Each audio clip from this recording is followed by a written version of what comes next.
What's up mga kalaptop na for today's video mga kalaptop is nandito tayo ngayon sa ating mini fish barrack. So ngayon mga laptop is update lang tayo sa sa eskwela no. So may time tayo para bumisita dito sa ating mini fish barrack. So ngayon mga laptop may update na ako sa inyo dito kasi may changes din dito no.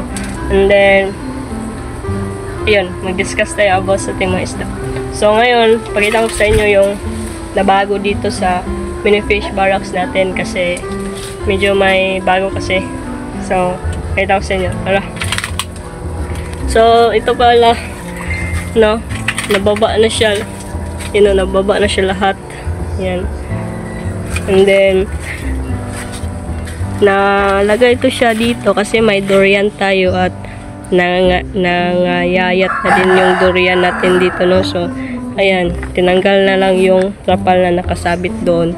And then, yung durian natin is pinalabas natin para hindi siya mamatay.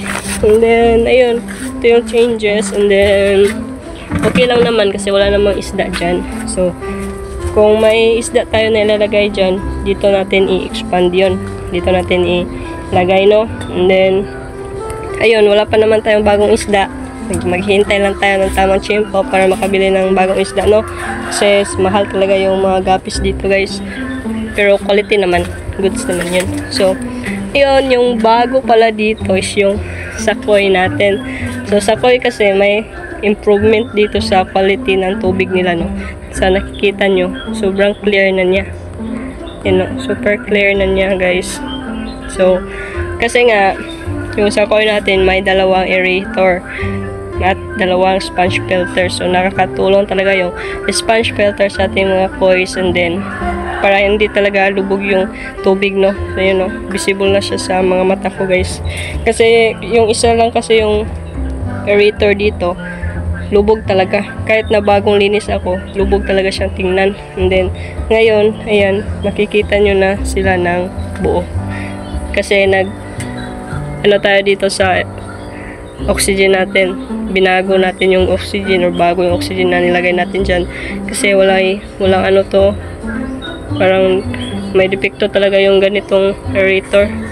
And then ayun, okay na sila, dalawa na. And then balak ko kasi yung isang aerator dyan ilagay doon sa isang ref tub para malagyan to ng tubig at saka malagyan ng panibagong isda, kung ano man yung ilalagay natin na isda dito.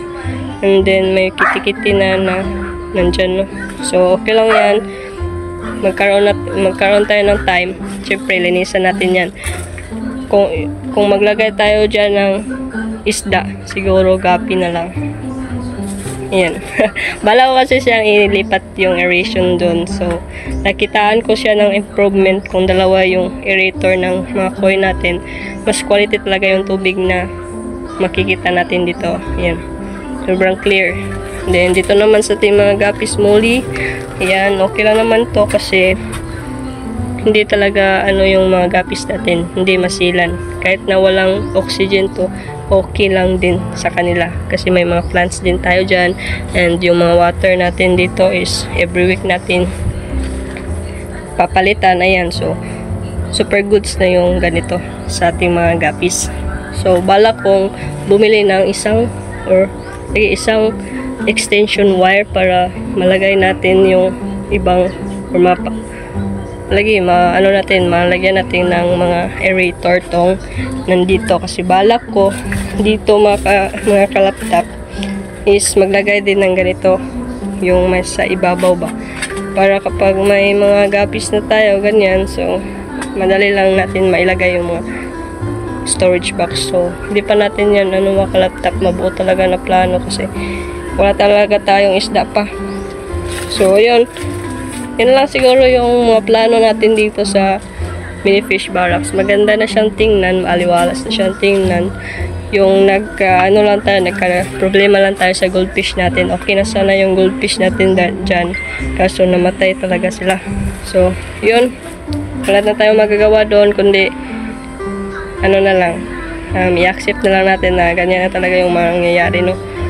And ayun, bagong isda naman yung ilalagay natin dyan.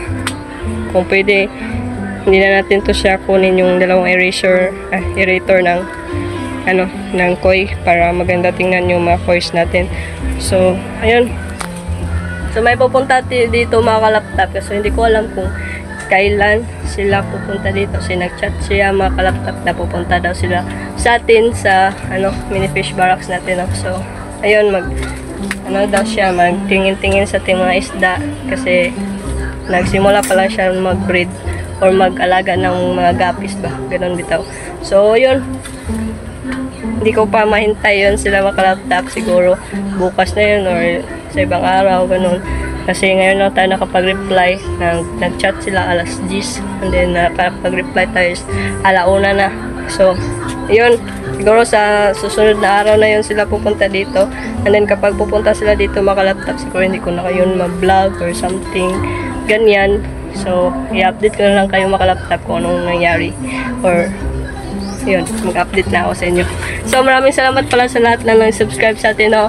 Kasi, 1,380 subscriber na tayo makalaptop at sana makaabot tayo sa 1,400k subscribers sa YouTube, no? So, sana kung ikaw nakapanood nito, syempre, mag-subscribe ka na para makaabot tayo sa, or isa ka sa naka-subscribe na makaabot tayo sa 1,400k subscribers. So, maraming salamat sa inyo, no? At sana hindi kayo magsasawa sa panood natin dito sa mga fish natin, sa mga alaga natin dito sa bahay, no? Kasi yun lang naman yung mga content natin. So, ayun, maraming salamat pa rin. And then, kung makaabot tayo sa panahon na makabenta na tayo, guys, or maka-upgrade dito sa ating mini fish barracks, syempre kasama kayo makalaptop kasi kayo yung suporta sa akin dito sa YouTube channel. And then may din tayo, may Facebook page din tayo, no, na pangalan is Troy Vlogs. May 159 followers tayo doon. At kung gusto mong manood ng daily vlog or every other day ng mga vlogs, so ayun, tingnan nyo lang yung Facebook page natin. So, ayun lang mga laptop. Salamat pala sa panonood. And don't forget to like, share, comment, and subscribe to my channel. And click the bell para palike updated sa susunod nating upload. So, yun lang. Peace out!